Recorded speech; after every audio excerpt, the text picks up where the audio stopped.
to my channel. If you haven't noticed already, I actually added an extra day this week to my upload schedule. So if you haven't seen that video that I posted on Wednesday, I will tag it somewhere up here for you to go watch. This video is something that I think I need to do because I know a lot of my viewers are from the UK, and I know from recent comments that a lot of people are actually really interested in going to Tokyo and doing Tokyo Disneyland Resort. So I thought to give my personal view on how to book a trip to Tokyo and to do Disneyland, because I had lots of trouble doing this. So I think a little video like this might be quite informative for you. So yeah, I hope it helps. Let's get on with the video.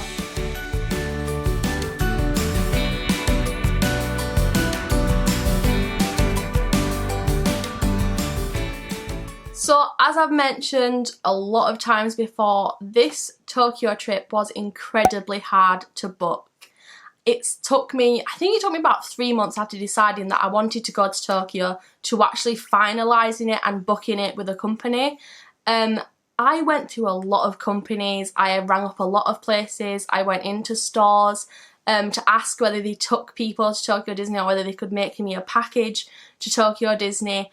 And most places, one, didn't know Tokyo Disneyland Resort existed, and two, wanted to put me on like a tour that went around the whole of, well, not the whole of Japan, but different parts of Japan, and then one day at Disneyland. And as I've mentioned before in a couple of my other videos, I didn't want to go for Japan, which sounds really weird. I wanted to go for Disneyland because it's my passion and it's something I've wanted to do for a long time. So these places just weren't working out for me. I actually went to quite a few like big branded holiday makers like TUI and Virgin, and a lot of these places were really weird about it, like especially TUI. I went into there and I went, just a general query, I went in and said, do you do any trips to Tokyo Disneyland? And the people there were like, oh yeah, we do loads of packages to Tokyo Disneyland. And then when I actually sat down and went through what I wanted to do with them, they actually started to kind of change the holiday. They're like, well, have you thought about California? Have you thought about Florida? And I was a bit like, yeah, I've thought about those places, but I want to book a holiday to Tokyo, not to any of those places. So why do you keep mentioning them? And then we went through it and she told me prices. We actually had a little conversation about Tokyo and where to go, and she said maybe go back and research, make sure you know what you want to do. And then when I actually got home, because I gave her all my email and details and things like that so I could get in contact with her if I found something I liked, she was sending me emails of California and Florida and nothing to do with Tokyo like I'd asked. So that was all a little bit weird for me. I feel like they were trying to say, oh yeah, we do Tokyo, but actually they didn't, and they just wanted me to go somewhere that they did have a holiday thought for. But maybe I got the wrong end of that. Maybe she didn't. Maybe she was just trying to throw the holidays at me and see if I fancied those more, maybe because they were a bit more expensive or something like that, and she could get more commission for them. But nothing against TUI or anything, but it was a little bit of a weird experience for them to do that, and they kind of tried to change what I wanted in the holiday to something to go to a completely different place. Was a little odd. After trying quite a few of the big holiday makers, I just decided, why not just look on the Tokyo Disneyland website? They must have one. Let's do a bit of research into that for yourself and see what you can find. And unfortunately, when I actually got to the Tokyo Disneyland website, it was all in Japanese, which is kind of obvious. It's in Japan, it's mostly for Japanese people, so it was a bit of a shock to see that like you couldn't translate into English. So I ended up actually using Google Translate and typing bits of the website into it to get the translation of what bits of it meant. I seem to remember some of the packages on there were actually looked quite good. Like you got your Disney hotel, you got like things like free stuff with it, like you got a popcorn bucket and things. I think you paid extra for those that came with the package, but it seemed to work. I think you could also get like meal packages as well, a bit like how you do Florida. But honestly, I was a bit wary about it because it was all in Japanese and I was using Google Translate to understand what the website was saying. And I didn't want to go ahead with that because I might have translated it wrong, which is a very big possibility that that could have happened. So I thought maybe that wasn't the best option for me to go with. But if you have a family member, a friend, or somebody you know that can speak Japanese or is quite good at translating it, then I honestly think that should be your first place to go to, is the Tokyo Disneyland website, because I do think they had some pretty good deals on there if I was reading it right. In the end, I actually went to one of our local travel agents who we actually use quite a lot to go on holiday. And it was a bit of, I kind of hadn't thought about them until the very end, because I was like, oh, they're only a little travel agent, maybe they don't know. And when I actually went into the shop, they didn't actually know Tokyo Disneyland existed, and they were quite excited and wanted to put a package together for me because they wanted to learn more about it, and that was quite exciting. But the only downside to that was that I feel like I put a lot into that. I had to do a lot of research. I had to know which hotels I wanted to go to, whereabouts I needed to be to do the things I did in Tokyo. So that was really important for me to do that bit of research before I went into that local travel agents, because they obviously didn't know it existed, they didn't know it was there. So I had to kind of be like, this is the hotel I want to go to. Casper, why do you keep ruining my videos? Oh, go away. Right, so what was I saying? So yeah, I had to do a lot of research. I went onto the website, I watched a lot of vlogs, like to shout out some names. I watched Eleanor Dreaming, I also watched Thingamavlogs, I watched Tim Tracker to find where I wanted to stay, places they'd stayed and how they'd done it, which helped a lot. I feel like most of my information came from watching vlogs, which was really helpful. So I would suggest going to watch some Tokyo vlogs so you understood how they did it and how maybe you want to do it. I will link some of my videos up there. They're not vlogs, but they do talk about what I did, so it can be a little bit helpful. I went in and told them all the hotels that I was thinking about staying that were in my price range. I told them the price that I was looking at, and they went and rang a load of people, rang a load of different tour operators to put this holiday together for me, and they were absolutely amazing. So that is eventually how I booked my trip. After coming back though from the trip and stuff and watching a couple of other vlogs, I've actually found another company that does Tokyo Disneyland trips, mainly specifically for the Disneyland part of the holiday. And I'm not in partnership with them or anything like that, but I would suggest going and check them out, because I do think the next time I go to Tokyo, which hopefully will be soon, I will probably look into them and see how they're doing. Their company name is Ever After Holidays. If you have been watching Adam Hatton's videos, then you know he has been on holiday with them and things like that.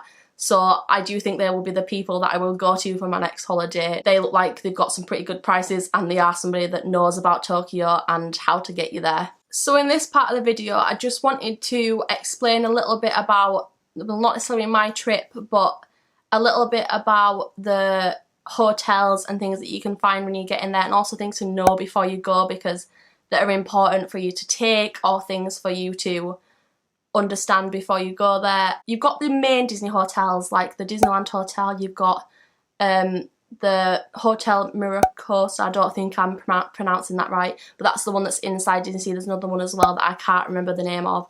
But then you also have outside hotels, which we stayed at. So they have like the Hilton, they have the Sheraton, and a couple of others that are actually perfect. Like our hotel, the Sheraton Grand, was absolutely perfect for our stay, which I think I've mentioned before.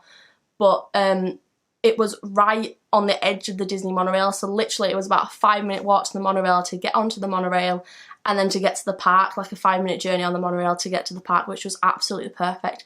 It was actually better than, I would say it was better than getting anywhere in Disney World, because nearly every time we got there the monorail was arriving, and it was just perfect timing every time. So I do think that their transport was actually better than some of the other Disney resorts we've been to. Also, our hotel, like, it was absolutely, like, it was like a miracle. We woke up on our first day and we could actually see Mount Fuji from our window, so that was a really cool thing. I mean, that depends on which side of the building you're on, but luckily I was really disappointed when we got there, because there is a side that looks over the park, and I was a bit like, oh, we can't see the park, that's really sad, we might be able to watch the fireworks from our bedroom. But when we actually woke up that next morning, it kind of made it all better, because I could actually see Mount Fuji, so that was a pretty awesome thing to have. Also, from the monorail, you have the train station. You can get onto a mainline train station, which will take you anywhere, can get you anywhere in Tokyo. So that was really good, really handy, which made that one day in Tokyo perfect.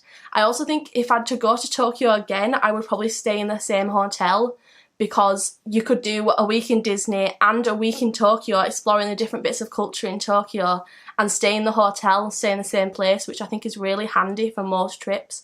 So to me, it's the perfect place to stay if you want to do that type of holiday. One thing I feel like I should mention though is that the Disney monorail isn't actually free like they are in other Disney parks.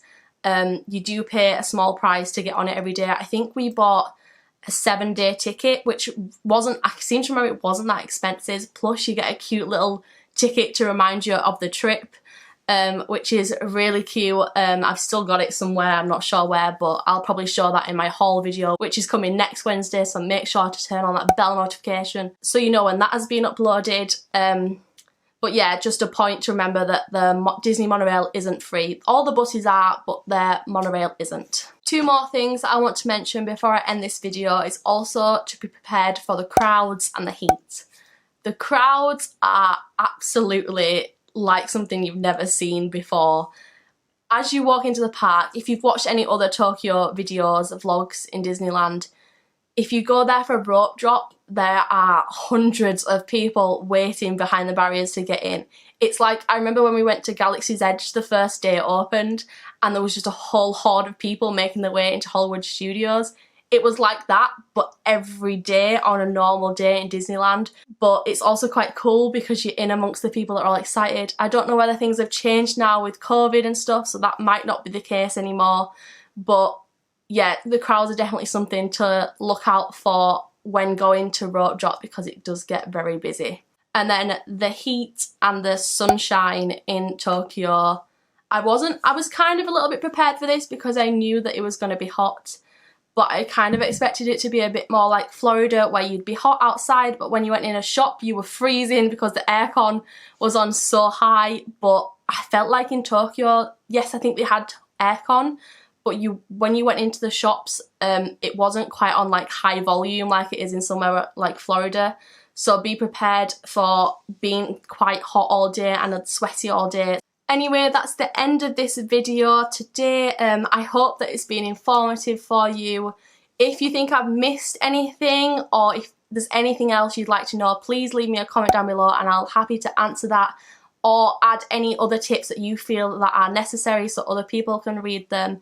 I will see you on Wednesday again this week, because I have a haul video coming your way of all the exciting things I bought in Tokyo. And there is a lot of things, and it's not just like things with like Mickey's face on it. I mean, it is, but it's also really cool inventive things that they've come up with that actually make the park experience a lot easier. So make sure to be subscribed to find that, and also click that big bell notification so you know when I've posted it. So thank you so much for watching, and I will see you on Wednesday. Bye!